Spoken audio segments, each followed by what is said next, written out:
One of the reasons that people hate going to buy a new car is that they know they're going to get taken advantage of. And the same thing can happen in new construction. So these are the things that you need to consider before visiting that new home model.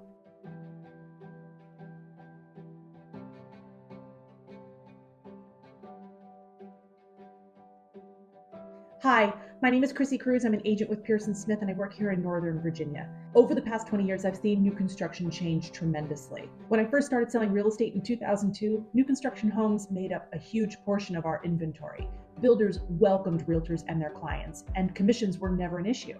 It wasn't until COVID, when new construction basically sold itself, that builders started reducing commissions to disincentivize the participation of realtors. So there was a time period there where we really kind of bowed out and let people buy homes unrepresented, which, as you can imagine, is where the problems started. So let's start at the beginning. The first thing that you should consider before visiting a model home is agency. Who am I in the transaction? What service do I provide? And what service does the agent on the other side provide, if they are even an agent? Most builder representatives are not even licensed. They're employees of the builder and hired specifically to facilitate a walkthrough, answer your questions, and write the contract. But they're not the decision makers, and they can't negotiate for you. Why would they? They've been hired by the builder. So what's my role in all this? I know these sales reps. I've visited the models. I've talked with them about how many homes they have to sell, how many phase releases there's going to be, whether or not they're offering concessions at the beginning of the month or the end of the month or at all. It's my job to know exactly what it is they're telling people so that I can advise you before you even step foot in the sales center. Which brings us to the second point. What do you need to know about the model home? What you see is not what you get.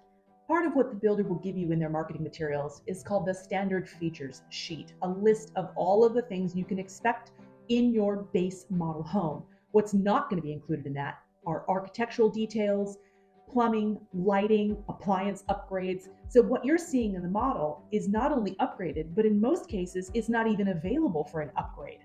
Wallpaper, bookcases, and light fixtures. In fact, most builders these days are offering packages A, B, C. You might be able to get one type of white cabinet, one type of gray cabinet, one type of cherry cabinet or wood look cabinet. But outside of that, it's the biggest difference between buying from a production builder and buying from a custom builder. You're not going to have a whole lot of choice. The reason for that is that the builder has already coordinated with a supplier to produce a certain type, color, spec of material for the entire house. The builders that were truly successful during COVID are the ones that pre-ordered all of their building supplies in advance. So when materials and supply chains started to run slow, they didn't miss out and they were able to build on time and on budget because they pre-selected all of their materials.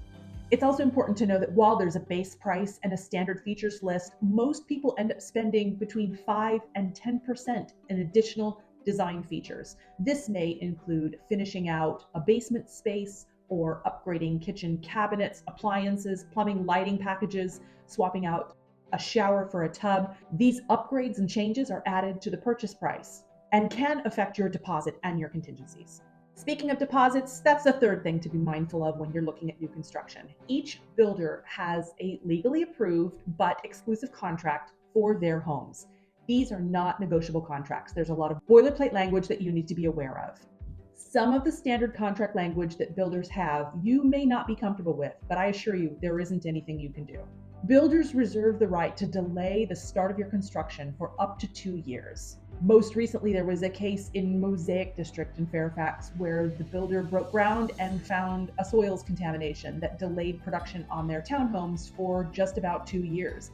If you had been under contract on a property during that time, the builder may have held you bound to purchase that property. They may have let you out and decided to resell it in 2 years. But it's written in there that no matter what happens, they have up to 2 years to deliver that finished home. Another condition of a builder's contract is that they reserve the right to swap out materials. If all of a sudden they can't get a certain manufacturer to produce a stone or a paint color or a cabinet, a countertop, the builder reserves the right to make changes both structurally and cosmetically, things that you may not approve or be aware of until well after it's been completed. A builder's contract is negotiable in a few places.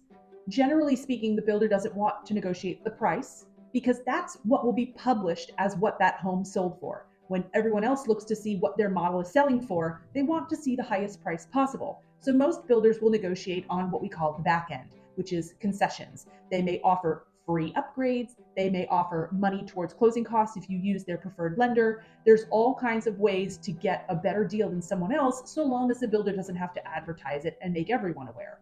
Traditionally, once you sign your contract with the builder, you'll have 3 days to review and rescind that contract if you've changed your mind. Beyond that, it can be very, very difficult to get out of a new construction contract, even if you lose your job, even if you fail to qualify for financing. And financing could be a whole video in itself. Keep in mind, if you're writing a contract for a home that's going to take 12 months to build, you'll be on the hook for the financing in about 11 months. So if the rate goes up to 8.5%, 9%, the builder isn't in a position to let you out of that contract, as they just built a home specific to your tastes.